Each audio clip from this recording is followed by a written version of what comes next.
જૂનાગઢમાં ગત તારીખ 23 ડિસેમ્બરના રોજ શીતલનગર સોસાયટીમાં 23 વર્ષીય સતીશ પરમારે ગળે ફાંસો ખાઈ આત્મહત્યા કરી લીધી હતી। પતિ પત્ની વચ્ચે નાની એવી બાબતે ઘરકંકાસ શરૂ થયો હતો ત્યારે સતીશ પરમારે પોતાના જ ઘરમાં આત્મહત્યા કરી લેતા પરિવાર ઘેરા શોકમાં ગરકાવ થઈ ગયો હતો। આ ઘટનાના 2 દિવસ બાદ સતીશ પરમારની ઉત્તરક્રિયા રાખવામાં આવી હતી અને ઉત્તરક્રિયાના દિવસે જ સવારમાં પતિના વિરહમાં પત્ની ગીતાએ પણ ગળે ફાંસો ખાઈ આત્મહત્યા કરી લીધી હતી। પતિએ જ્યારે જીવનલીલા સંકેલી ત્યારે આ દંપતીની સગાઈની તારીખ હતી। માતા અને પિતા બંને અંતિમ પગલું ભરી લેતા 2 સંતાનોએ માતા પિતાની છત્રછાયા ગુમાવી હતી। સર્જાયેલી ઘટનાના પગલે મૃતકોના પરિવારજનો અને સ્થાનિક રહીશોમાં ઘેરા શોકની લાગણી છવાઈ ગઈ હતી।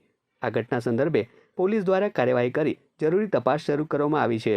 આજે અમારા ઘરે મારા મોટા ભાઈ 23 તારીખે સતીશ લાલજીભાઈ પરમાર બે માણાના સામાન્ય એવા ઝઘડાથી એને જરાય વિચાર કર્યા વગર પોતે સુસાઇડ કરીને પોતાનું જીવન ટૂંકાવી નાખ્યું છે।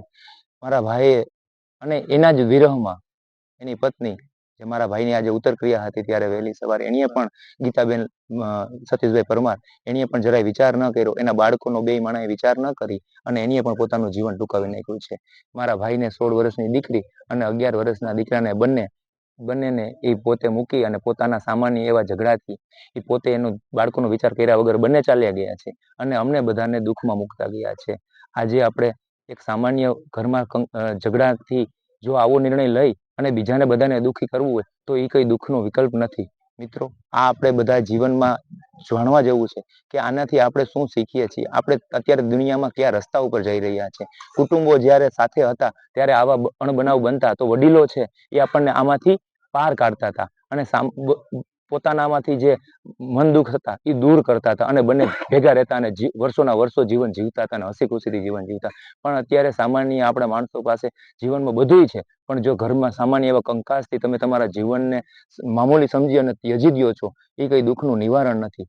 જીવનમાં તમારે મેળવવા માટે ઘણું બધું હતું। એના બાળકોનો એ વિચાર ન કરે, બાળકનું શું થશે, એના પોતાના ગયા પછી પાછા પરિવારનું શું થશે એની જરાય વિચાર નથી કરતા। અત્યારના સમયમાં આપણે આપણા જીવનને કઈ રીતે જીવવું એ શીખડાવવું જોઈએ। જ્યારે આવા સામાન્ય ઘર કંકાસને લઈને પોતે એકબીજાના આવા નિર્ણયથી બીજાને તો દુઃખ દે જ છે અને પોતે આ દુઃખમાંથી નીકળીને દૂર ભાગે છે।